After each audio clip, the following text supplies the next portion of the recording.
fokus kami yang pertama sekarang relokasi di daerah zona 1, zona 2, zona 3. Zona 1 di daerah yang Bojong Pondang di lokasi longsor tersebut.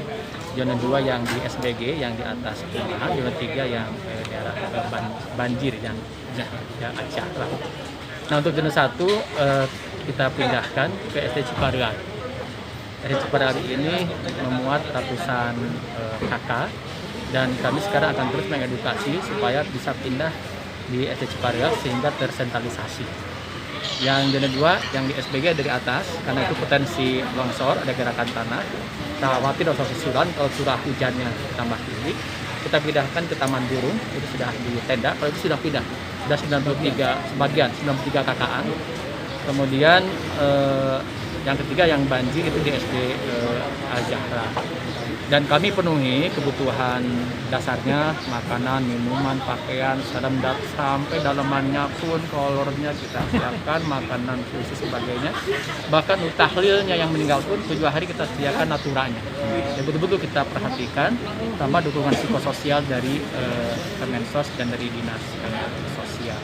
Itu untuk penanganan sekarang, termasuk juga evakuasi terus kita lakukan untuk menemukan 15 korban ini. Terus lakukan, tapi ini terkendala hujan sebagainya, tapi tetap kami akan lakukan terus. Dan jangka panjangnya tentunya kita siapkan lokasi permanen. Jadi tempat tersebut tidak lagi jadi hunian, mereka pindah. Kita coba bangunkan rumah untuk mereka.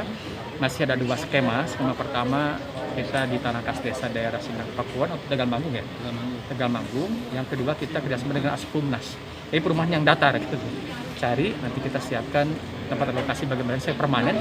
Di sana akan kita hijaukan lerengnya dengan tanaman keras, terasringnya yang bagus, karena di sisi geologi itu morfologi tanahnya kan gembur, kemudian di sana ada daerah tangkapan air, ada daerah saluran air. Jadi sudah nggak layak lagi untuk dijadikan hunian, kita akan pindahkan dan fasilitasi dengan pembangunan dibangunkan rumahnya. Kita terus melakukan pendataan dan juga dari pusat, alhamdulillah luar biasa perhatiannya dari Pak Presiden, dari kementerian dan lembaga yang mempercepat dan mempertepat penanganan bencana longsor dan banjir di daerah di Manggung dan Jatinangor ini. Kajiannya sudah ada atau? Kajian sudah ada. Dari Badan Geologi sudah ada kajian berkaitan dengan kondisi tanahnya. Di sana seperti tapal kuda gitu. Jadi ada jalan air. Jadi yang pas longsor yang itu jalan air sebenarnya. Dan ada kajian dari geologi termasuk tanahnya gembur. Itu rawan untuk pergerakan tanah. Jadi kalau ada curah hujan di atas normal, itu berdampak pada pergerakan tanah. Pergerakan tanah semakin tinggi itu akan menyebabkan longsor baru. Jadi satu jalan tempat tersebut yang jangan didirikan lagi hunian, kita akan buat vegetasinya, akan dibuat reboisasinya dengan tanaman keras sebagainya dan dipindahkan di relokasi masyarakat yang tinggal di sana. Berapa rumah Pak yang akan dibangun Pak? Sementara ini data itu ada sekitar 300-an ya. Kakak itu total yang di 260-an ya. Masih dinamis ya, masih bergerak. Sementara 267 kakak, tapi datanya masih bergerak. Yang benar-benar zona merah masih dianalisis. Itu masih dianalisis oleh di petaran oleh Badan Geologi dan juga dari Basarnas. Pihak dari DPR RI bilang bahwa harus memperhatikan aspek seperti kedekatan tempat kerja yang sebelumnya. Itu gimana? Itu jadi pertimbangan juga. Jadi pertimbangan dan kita akan musyawarahkan. Jadi tempatnya itu cocok ya? Ya, ada 2 skema tadi. Yang pertama adalah di Tegal Manggung. Yang kedua nanti Asprumnas yang perumahan yang lebih dekat di sini dibangun.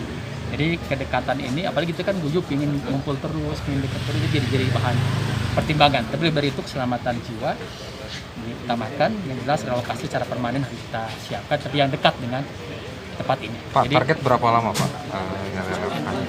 Ya kami sudah ada timeline ya, secepatnya kita lakukan, bahkan Menteri PU pun sudah mengajukan setelah data valid ini, kami akan segera untuk mematangkan rencana untuk relokasi.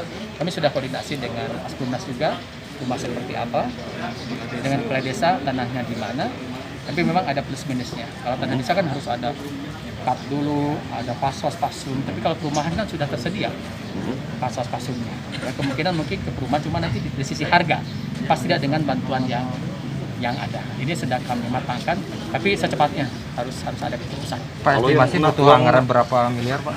Total seluruh ya, total 200 miliaran. Iya. Jadi total untuk penanganan tidak hanya rumah, tapi untuk jalan, untuk penghijauan, untuk drainase, untuk terasi sebagainya. Saya kira 200 miliaran. Cuma kalau untuk untuk jangka pendek ini 6 miliaran ya, untuk jangka pendek sekarang pengungsian seperti itu. Total kurang lebih hitungan kami sudah didapatkan di posko gabungan ini sekitar 200 miliaran, sehingga kedepannya betul-betul daerah ini tidak lagi terjadi longsor dan kita antisipasi kemungkinan ke depannya. Ya. Ini sisanya masih di sini atau gimana Pak? Yang di komplek ini sendiri. Kan itu terbelah antara yang rusak sama yang tidak. Maksudnya yang dapat itu yang rusak saja. Nah, itu ada zona merah, didalami, di mapping dulu oleh geologi dan oleh Basarnas. Di mapping yang merah wajib pindah, merah lanjut. yang itu lanjut tapi ada kewaspadaan, ada penanganan supaya tidak kena. Dua-duanya?